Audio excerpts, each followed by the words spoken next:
여러분 안녕하십니까? 6월 27일 토요일 VOA 한국어 방송입니다. 저는 도성훈입니다. 조은정입니다.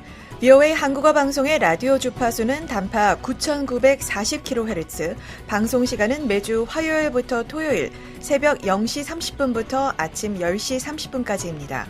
보이는 라디오로 함께 하실 수 있는 VOA 한국어 방송 늘 함께 하시기 바랍니다. 먼저 오늘의 주요 뉴스 헤드라인입니다. 미국이 주도하는 AI 공급망 협력체 팍스실리카가 참여국을 24개 나라로 확대하며 핵심 광물과 반도체 공급망 협력을 강화하고 있습니다. 서밋 현장의 취재 기자 연결해서 자세한 소식 전해드리겠습니다. 베네수엘라 강진 사망자가 하루 만에 최소 590명 가까이 늘어나는 등 피해 규모가 갈수록 커지고 있습니다. 미국과 이란의 오랜 갈등 속에 고립된 선원들을 구출하기 위해 공조해온 유엔 해사기구의 대피 작전이 전격 중단됐습니다. 미국과 걸프 국가들이 이란의 핵과 미사일, 대리 세력 지원 등 안보 위협에 공동 대응하기로 하고 레바논 비국가 무장 세력의 무장 해제를 촉구했습니다. 이 시간에는 먼저 팍스 실리카 서밋 현장의 취재기자 연결과 함께 오늘의 주요 뉴스 전해드리고 25일 미 하원 외교위원회에서 열린 동아시아 태평양 지역 현안을 다룬 청문회 소식은 디브리핑 순서에서 자세하게 살펴보겠습니다. 2026 FIFA 북중미 월드컵과 함께하겠습니다. 특집 오늘의 월드컵 순서에서 자세한 소식 전해드리고요. 미국 250주년을 기념해서 준비한 아메리카 255에서는 독립 250년을 앞두고 미국 전역에서 열리고 있는 다양한 행사 소식 전해드립니다.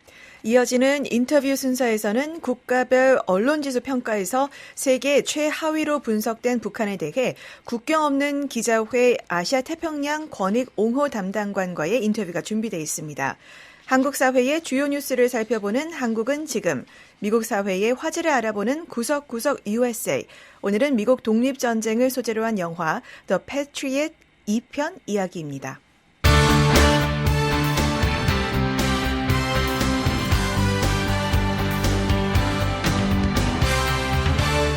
네, 팍스실리카 서밋 회의 오늘이 이틀째이자 폐막일입니다. 오늘도 워싱턴에서 현장 상황을 알아보기 위해서 함자 기자가 현장에 나가 있습니다. 미국 평화연구소입니다.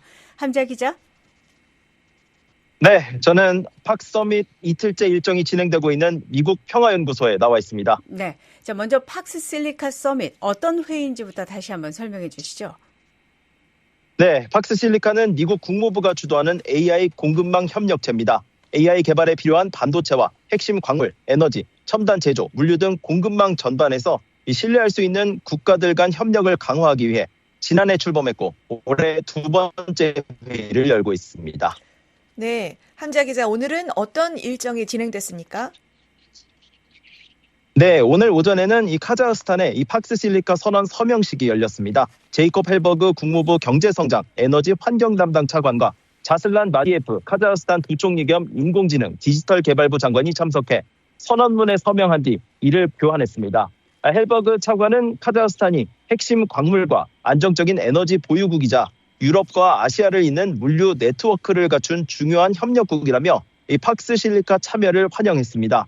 마디예프 부총리 또 카자흐스탄이 핵심 광물과 산업 기반 AI 생태계를 바탕으로 신뢰할 수 있는 파트너가 되겠다고 밝혔습니다. 네, 자 카자흐스탄의 팍스실리카 서밋 참여 어떤 의미로 해석할 수 있을까요? 네, 앞서 설명드린 것처럼 팍스실리카는 AI 공급망 협력체입니다. 특히 AI 경쟁은 반도체뿐 아니라 핵심 광물과 에너지, 물류망까지 포함하는 공급망 경쟁이라는 게 미 행정부의 설명입니다. 그런 점에서 풍부한 핵심 광물과 에너지 자원을 보유하고 유럽과 아시아를 연결하는 물류 거점인 카자흐스탄의 참여는 팍스실리카가 공급망 범위를 중앙아시아까지 확대했다는 의미로 해석할 수 있겠습니다. 네, 이어서 중남미 국가들의 서명식도 열렸다고요? 그렇습니다. 이어 열린 행사에서는 아르헨티나와 칠레, 코스타리카, 엘살바도르, 파나마 등 중남미 5개국이 참여한 선언 서명식이 진행됐습니다. 헬버그 차관은 이들 국가가 핵심 광물과 첨단 제조, 물류와 디지털 서비스 등 다양한 분야에서 AI 공급망을 뒷받침할 역량을 갖추고 있다며 특히 미주 지역 국가들의 참여를 확대를 환영한다고 밝혔습니다. 네, 그 중에서 특히 파나마가 눈에 띄는데요. 그 팍스 패스를 발표한 것도 파나마하고 연관이 있는 거죠? 네, 그렇습니다. 이 헬버그 차관은 이 파나마 운하와 이 콜론 자유무역지대를 언급하면서 이 파나마가 북미와 남미, 아시아를 연결하는 세계적인 물류 거점이라고 설명했습니다.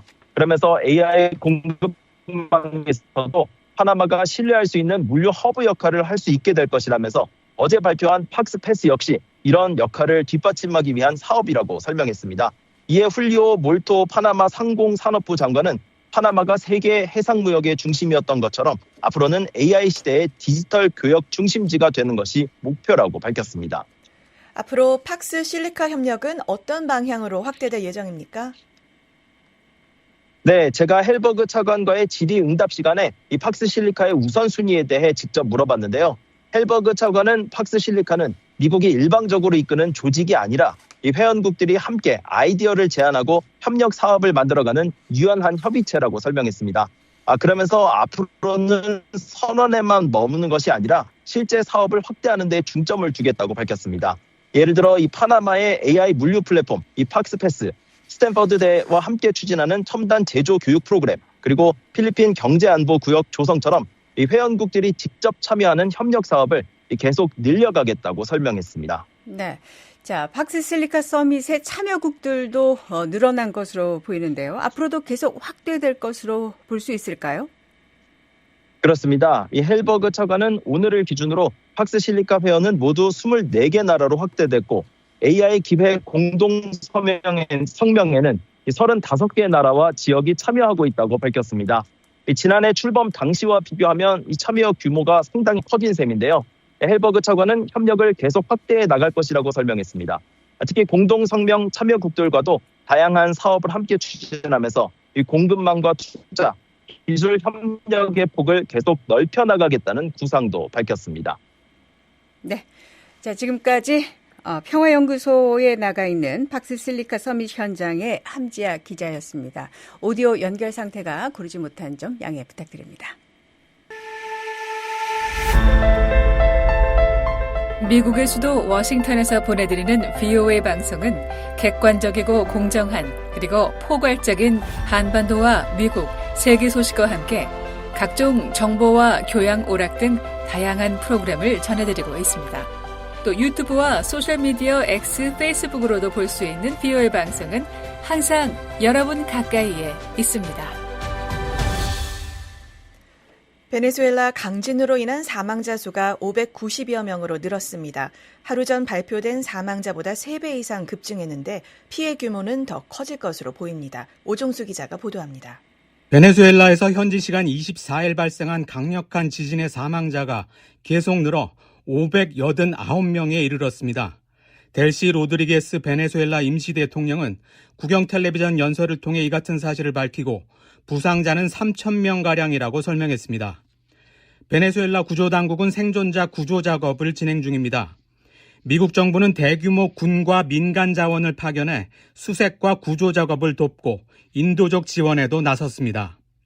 미국 국방부는 남부사령부를 통해 구조에 필요한 함정과 항공기, 병력을 파견한다고 밝혔고 국무부는 베네수엘라 임시정부에 1억 5천만 달러 규모의 긴급 지원 패키지를 제공할 것이라고 발표했습니다. 이번 지진의 진앙지는 베네수엘라 수도 카라카스에서 서쪽으로 160km 떨어진 지역으로 규모 7.5와 7.2의 지진이 1분 간격으로 이어졌습니다. 로드리게스 베네수엘라 임시대통령은 베네수엘라 북부 카리브해 연안의 라과이라주가 가장 큰 피해를 입었다면서 가장 중요한 임무는 생명을 구하는 것이며 붕괴된 건물에 갇힌 사람들을 구조하는 데 집중하고 있다고 밝혔습니다.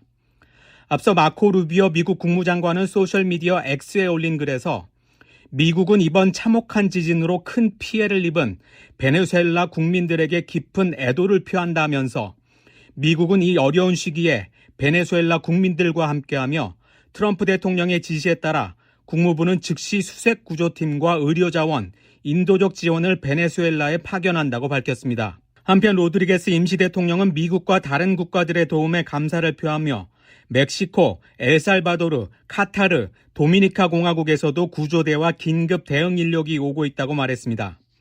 베네수엘라 적십자사는 국가의 보건 및 교통 인프라에 심각한 피해가 발생했고 전력과 통신 서비스가 중단됐다며 수색과 구조, 긴급 대피소와 응급 의료 서비스 지원이 가장 시급하다고 밝혔습니다. BOA 뉴스 오종수입니다.